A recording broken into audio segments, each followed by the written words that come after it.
Fermez les yeux un instant et imaginez votre cœur en silence. Maintenant, imaginez que, dans ce silence, quelque chose en vous commence à murmurer « c'est tout proche ». Peut-être que cette phrase touche un endroit profond en vous, car, à un certain niveau, vous sentez que vous êtes au bord de quelque chose. Et pourtant, justement maintenant, alors que tout semblait prêt à se réaliser, des obstacles surgissent, des imprévus, des silences, des doutes. Et si cet obstacle qui est apparu n'était pas un signe que tout va mal, mais au contraire, que tout est sur le point d'arriver? C'est à ce moment précis que beaucoup abandonnent, là où l'esprit crie à l'échec. Mais en vérité, l'univers est simplement en train de vérifier. Êtes-vous déjà celui ou celle que vous affirmez être? Neville Goddard disait que l'état assumé, émotionnellement et mentalement, serait mis à l'épreuve avant de se consolider. La manifestation, selon lui, ne répond pas au désir. Elle répond à la stabilité vibratoire. Et les épreuves ne viennent pas pour punir. Elles viennent pour confirmer que vous n'avez plus besoin de votre ancienne version. Le docteur Joe Vitale parle du champ de l'intention. Il enseigne que ce champ ne réagit pas à une volonté passagère, mais à la persistance vibratoire.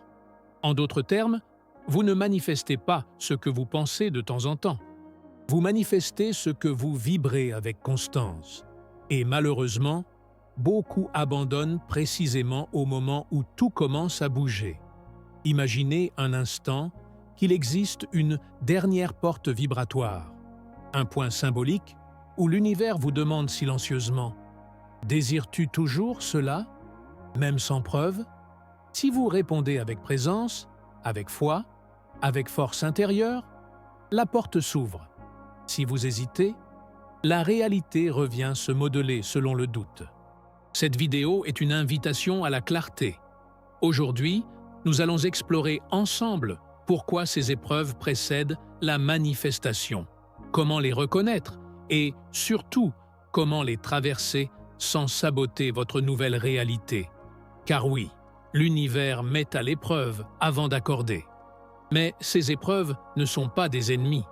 Ce sont des sauts vibratoires, confirmant que vous êtes déjà celui ou celle que vous êtes venu à incarner. Il y a des moments où tout semble conspirer contre ce que vous désirez le plus. Vous pensez « Mais je fais tout comme il faut. Pourquoi cela ne fonctionne-t-il pas ?» Et c'est justement là que se trouve la clé cachée. L'univers ne donne pas quand vous demandez, il donne quand vous soutenez. La véritable manifestation ne se produit pas au moment où vous rêvez de quelque chose. Elle se manifeste quand vous devenez le reflet exact de ce rêve. Neville Goddard, avec sa sagesse raffinée, nous rappelle « Ce n'est pas le désir qui se manifeste, c'est l'état du déjà accompli. Le désir est la graine, mais l'état est le sol fertile.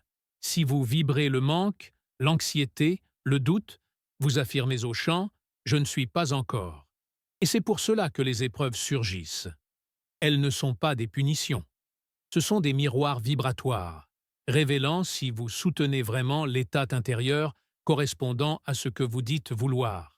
Imaginez, un instant, que chaque événement difficile qui surgit sur le chemin n'est pas un obstacle, mais un miroir, un reflet doux, mais ferme, qui vous demande « Êtes-vous déjà devenu ce que vous souhaitez recevoir ?»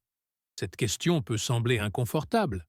Après tout, il y a tant de douleurs accumulées, tant de fois où vous avez essayé, cru, insisté, et tout a semblé vain. Mais peut-être que, justement maintenant, l'univers est en train de tester votre nouvelle fréquence. Vibrez-vous comme quelqu'un qui a déjà reçu ou comme quelqu'un qui attend encore? Le test est ce moment liminaire, un point de vérification entre l'ancien et le nouveau. Si vous maintenez la vibration de la fin, même en l'absence de résultat, alors quelque chose de profond est en train de se reconfigurer. Car la manifestation n'a pas besoin de preuves extérieures. Elle a besoin de cohérence intérieure. Lorsque vous comprenez cela, la résistance devient confirmation. L'épreuve, autrefois redoutée, se révèle comme un saut énergétique. Oui, vous êtes prête, Avez-vous déjà ressenti que quelque chose commençait enfin à bien se passer, et soudainement, tout semble s'effondrer, comme si, juste après un moment de clarté ou de foi, une avalanche d'obstacles, de retards ou même de silences déconcertants surgissait? C'est à ce moment-là que l'esprit, conditionné par la peur et la logique linéaire, a tendance à dire « ça ne fonctionne pas ». Mais si, en réalité, ce que vous interprétez comme une résistance n'était qu'un simple ajustement vibratoire, pendant une transition énergétique, lorsque vous quittez un ancien état pour en incarner un nouveau, il existe un moment d'instabilité. C'est comme changer de station sur une radio. Il y a du grésillement avant que le signal ne soit clair. Et c'est là que réside le danger. Car l'esprit, habitué à chercher des signes extérieurs, interprète ce grésillement comme un échec. Les obstacles, les retards ou les silences sont souvent des effets secondaires de la transition vibratoire. L'ancien résonne encore, le nouveau n'est pas encore totalement ancré. Et dans cet entre-deux survient l'épreuve. Allez-vous rester dans cette nouvelle vibration ou revenir à l'ancienne? L'esprit cherche des validations extérieures pour confirmer un changement intérieur.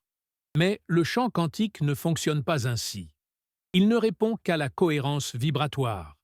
Si votre intérieur oscille, le champ aussi. Et tout ce qui était prêt à se consolider se défait avant même de se matérialiser. C'est le risque silencieux de l'impatience énergétique. Vouloir des preuves avant même que l'alignement intérieur soit stable. Abandonner un processus simplement parce qu'il ne montre pas encore de signes visibles. Mais si l'absence de signes était, en vérité, le prélude à l'arrivée, imaginez un train approchant d'une gare. Avant de l'entendre, il y a un silence. Une pause. Un vide. L'erreur serait de croire que, parce que vous ne voyez encore rien, rien n'est en train de venir. Mais le champ est déjà en mouvement. Il attend seulement que vous restiez aligné. Car la réalité ne change pas pour vous convaincre. Elle change quand vous avez déjà changé de l'intérieur. Il existe une forme de sabotage qui ne crie pas. Elle murmure, elle se déguise en prudence, en logique, en précaution émotionnelle. Et elle s'infiltre sous forme d'une question silencieuse. Et si ça ne marchait pas? C'est le point le plus délicat du chemin de la manifestation. Car, contrairement aux épreuves extérieures, qui sont visibles, le doute est une reprise vibratoire intérieure. Il paraît inoffensif, mais chaque fois que vous doutez, vous redémarrez le champ. C'est comme si vous effaciez un téléchargement à chaque fois qu'il est sur le point de se terminer. Vous commencez, vous vibrez, vous visualisez, vous ressentez. Et, lorsque tout est presque ancré, et si je me faisais des illusions? Cette question, aussi compréhensible soit-elle, est une rupture énergétique. Dans le langage de la neurospiritualité, le doute est une seconde création. Mais une création basée sur le manque. Lorsque vous nourrissez cette vibration, même brièvement, vous dites au champ « Je n'ai pas encore, je ne suis pas encore ».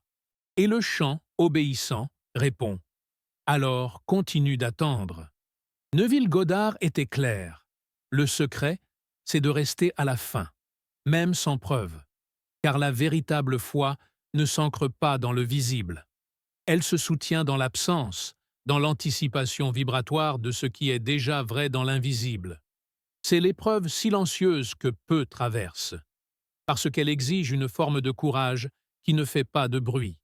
Le courage de continuer à croire, même lorsque tout autour semble dire le contraire. Et c'est ici que beaucoup reviennent au point de départ. Ils défont ce qu'ils avaient construit énergétiquement. Ils entrent dans le cycle du doute, et avec lui, le champ se réinitialise. Et tout ce qui était prêt à se manifester se dissout dans l'invisible. Mais il existe un point de bascule, et il commence par un choix vibratoire, un choix simple, mais puissant. Même sans preuve, je reste à la fin.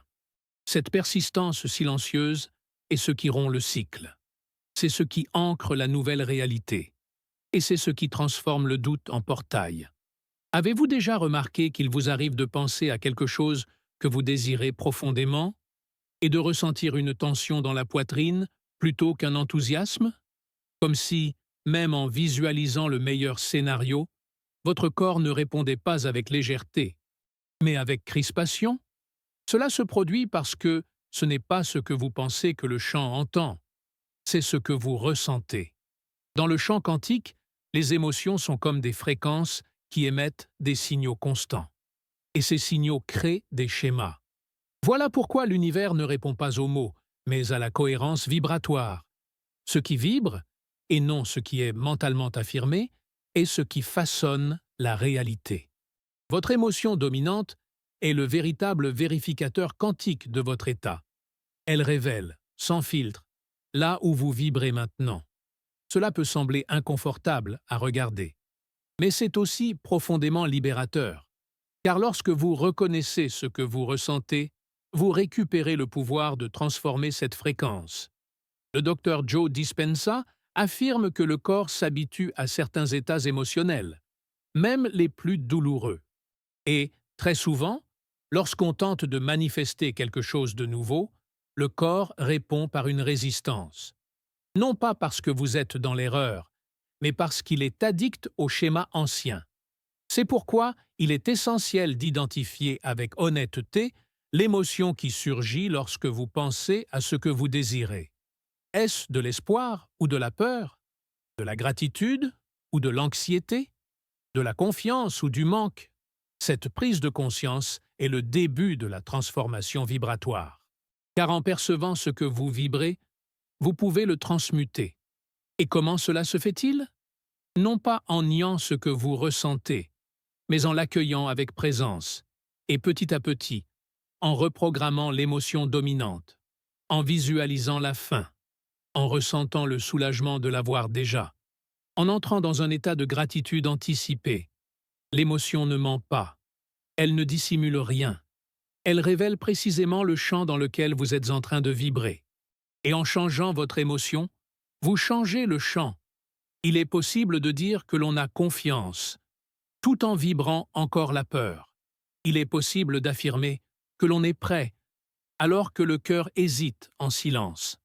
Cette dissonance est subtile, mais dans le champ quantique, tout ce qui est incohérent se révèle. Nous vivons à une époque où la spiritualité est, bien souvent, devenue une performance. Les affirmations se répètent, les déclarations de foi aussi, les visualisations quotidiennes s'enchaînent. Mais à l'intérieur, il y a du doute, une tristesse étouffée, la sensation de feindre un optimisme devant l'univers, comme s'il pouvait être convaincu par des mots. Mais l'univers ne répond pas aux mots, il répond à la vibration réelle. L'auto-tromperie vibratoire survient lorsque vous dites « croire », mais que, intérieurement, vous vibrez l'absence. Lorsque vous répétez des mantras d'abondance, mais que vous ressentez la pénurie. Lorsque vous affirmez être en paix, alors que votre corps pulse l'anxiété. Ce n'est pas une faute, c'est un point de révélation, un moment de lucidité. Parce que la véritable spiritualité commence là où la performance s'arrête. Il y a une grande sagesse dans le fait de reconnaître « j'ai encore peur », mais je choisis de continuer à vibrer la fin. Cette honnêteté n'affaiblit pas votre manifestation. Au contraire, elle vous aligne avec la vérité du processus. L'épreuve, bien souvent, ne concerne pas ce que vous faites, mais ce que vous vibrez quand personne ne regarde. C'est dans cette intimité vibratoire que le chant s'aligne. Vous pouvez tromper votre mental avec des mots, tromper les autres avec des gestes. Mais votre vibration, elle, ne ment pas. Et la bonne nouvelle, c'est que lorsque vous vous autorisez à ressentir avec honnêteté, sans jugement, vous vous autorisez aussi à évoluer. De la peur vers la confiance, du doute vers la certitude, de la performance vers la présence. Et c'est cette présence vibratoire qui ouvre le chemin vers le renouveau. Il existe un moment sur le chemin où tout semble suspendu, comme si plus rien ne bougeait, ni en avant, ni en arrière. Un silence vibratoire qui, au premier abord, peut être déroutant. Mais ce silence n'est pas une absence, c'est une préparation. Neville Goddard disait que l'invisible doit s'organiser avant que le visible ne se manifeste. Et cette organisation se fait dans le champ, loin des yeux, mais très près de l'essence. C'est comme le moment juste avant le lever du soleil. Le ciel est encore sombre. Tout semble immobile. Mais la lumière approche déjà. Cet intervalle entre l'intention et le résultat est, souvent, mal interprété. L'esprit panique. Est-ce que je fais mal? Est-ce que cela n'arrivera pas? Et alors, sans s'en rendre compte, il remplit cet espace de l'anxiété. Mais cet espace est sacré. C'est l'utérus de la création. Et dans le champ quantique, le silence fait partie du processus. C'est le temps où la graine germe, où l'invisible s'aligne avec votre vibration intérieure.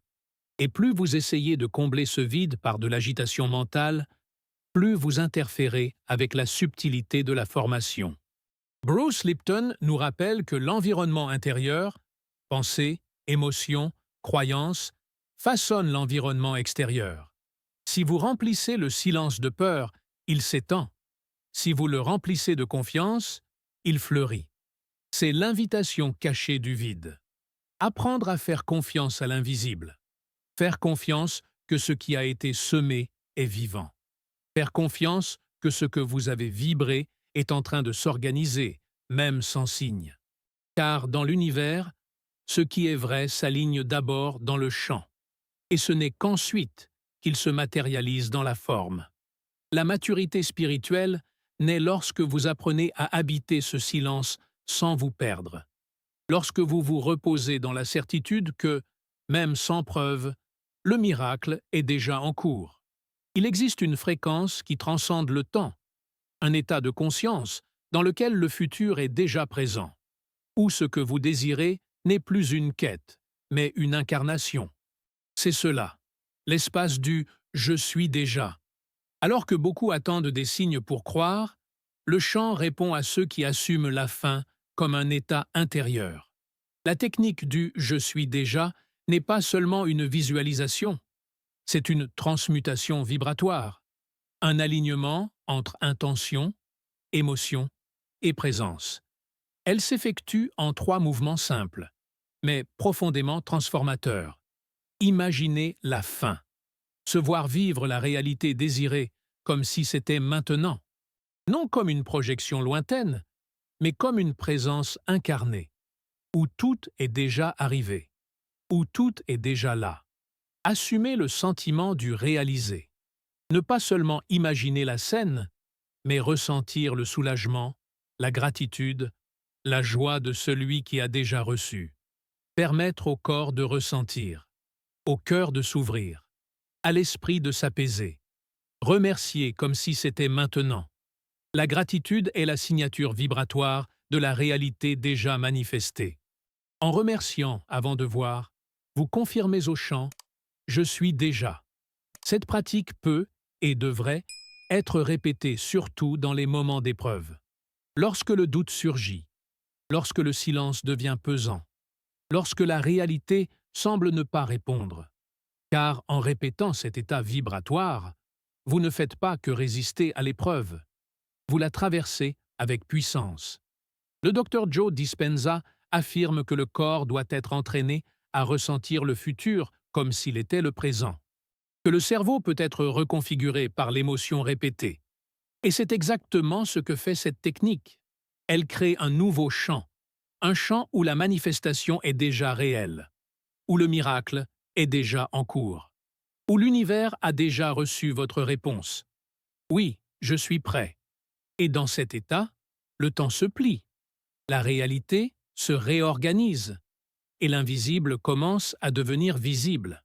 Peut-être êtes-vous arrivé jusqu'ici avec le cœur fatigué, avec l'âme en silence, avec la sensation que quelque chose en vous est en transition, mais que le monde extérieur ne reflète pas encore ce changement.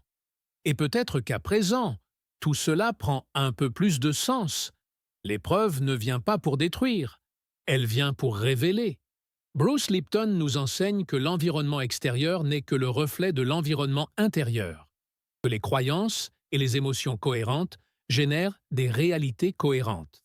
Cela signifie que, avant que quelque chose ne change à l'extérieur, quelque chose doit fleurir à l'intérieur. Neville Goddard, avec sa clarté intemporelle, affirme que la manifestation ne vient pas pour confirmer votre foi. Elle vient parce que votre foi est déjà réelle. Parce que vous vibrez déjà comme celui ou celle qui possède, comme celui ou celle qui est, comme celui ou celle qui n'attend pas, mais qui soutient déjà. Alors, si en ce moment vous vous sentez au milieu d'une épreuve, respirez profondément. Et souvenez-vous, vous n'êtes pas puni, c'est. Vous êtes préparé, c'est. La métaphore de la graine nous aide à comprendre. Avant de percer la terre, la graine s'assombrit. Tout semble terminé. Mais c'est précisément à ce moment-là, dans le silence de l'obscurité, que le nouveau commence à naître. Non pas parce qu'elle a échoué, mais parce qu'elle est prête à fleurir. Vous aussi, vous l'êtes. Être Miss, à l'épreuve, est un privilège vibratoire. Cela signifie que le champ vérifie si le nouveau vous est solide, si vous avez réellement laissé derrière vous les anciens schémas, si vous vibrez déjà à la fréquence de ce que vous dites vouloir. Et si vous traversez cette épreuve maintenant, traversez-la comme celui ou celle qui est déjà, parce que celui qui est déjà reçoit.